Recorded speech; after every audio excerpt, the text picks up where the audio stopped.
Hello again, welcome back to Warhammer Daemons, a show that takes a look at the many varied units that are available for the Demon player in Warhammer Fantasy Battles.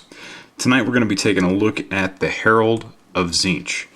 It's a hero, costs 115 points. For that you get a movement factor of 4, weapon skill 3, ballistic skill 4, strength 3, toughness 3, 2 wounds, 3 initiative, 2 attacks, leadership 8. This guy's equipped with a hand weapon. It's the supposed to be flailing tentacles. This is an older horror model, not like the newer ones. Those attacks are flaming. It has a 4+ ward save, and this particular herald has a pretty interesting locus. If you put it with a unit of pink horrors, it's going to give everybody in that unit a 4+ war save. Also, the herald is a level 2 wizard. As you can tell by the stats, it's not really geared up for close combat, so you want to keep this in a spellcasting role. To that end, there are 2 different ways you can mount this thing. You can put it on a disc for 20 points. What that does is it allows it to fly, makes it a cavalry model. It's going to give it a 6+ armor save in addition to the 4+ ward. Now here's where I kind of go off on a little bit of a rant, in that since GW doesn't specifically make herald models, what are you supposed to use? This model here on the left is an old Tzeentch model who's on a disc of Tzeentch. As you can see, this kind of thing would have been on a flying stand or on a 25mm base.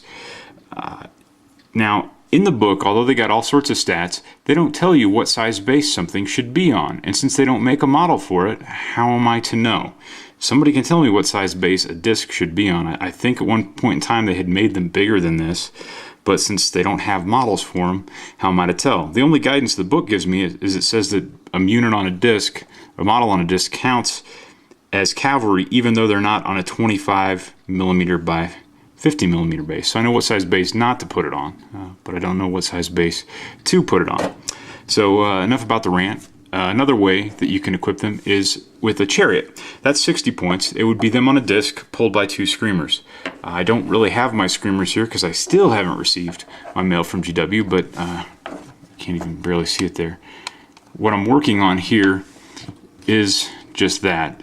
For part of the chariot. This really looks like crap. What I've done is I've used some stuff called Sculpey. You get it at Walmart. It's really cheap compared to green stuff. It's like modeling clay. It's soft and you can sculpt things with it. You throw it in the oven for 15 minutes and it bakes hard. So I've taken and made that and put some spikes on it. I was going to have some little chains connected to screamers, and then I can put this guy on it and have a chariot, even though I told you I don't really like chariots, or just use it as another disc. I'm thinking the discs are probably on a 50mm base, so this would be consistent with that. And that's 60 points. It's not the strongest chariot, only strength 4, toughness 4, 4 wounds, so pretty fragile there. Then you can give gifts to the Herald. The Staff of Change, 50 points, going to eat up all the points you can spend. You can only spend 50 on gifts. I don't like that. It's kind of tool them out to be a close combat, and you know, it's a strength 3 guy, toughness 3, 2 wounds, initiative 3, 2 attacks. Granted, the staff would bump him up to an extra attack, but yeah, this guy is not supposed to be a combat badass. 30 points, Power Vortex, pretty decent, gives him +1 power die.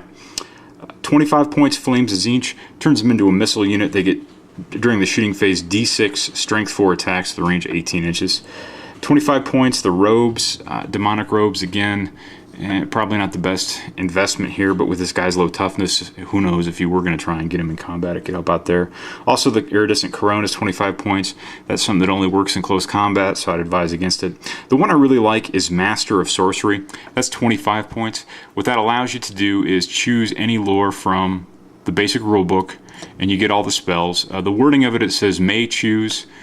So my interpretation is you can still choose the lore of Tzeentch and get all the Tzeentch spells, which I would advise. The problem with this guy being a level 2 wizard is depending on how you roll for your spells, you can get stuck with some spells that you really can't fully utilize. If you get the Boon of Tzeentch and then the default level 1 spell, you can get all these power dice that only this guy can use and really have nothing to do with them. 25 points for Spellbreaker. That's a good, just giving them like a Dispel Scroll. And then the one I don't understand is 20 points is Winged Horror.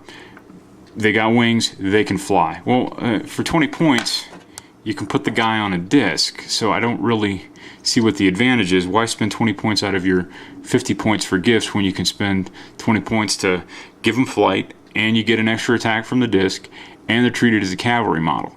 So I don't know, it seems like a no-brainer to me, but maybe I'm missing something here. If you guys could enlighten me, I'd appreciate it. So anyway, that's it for the Herald of Tzeentch. Next time we'll be taking a look at the Herald of Nurgle. Thanks for watching.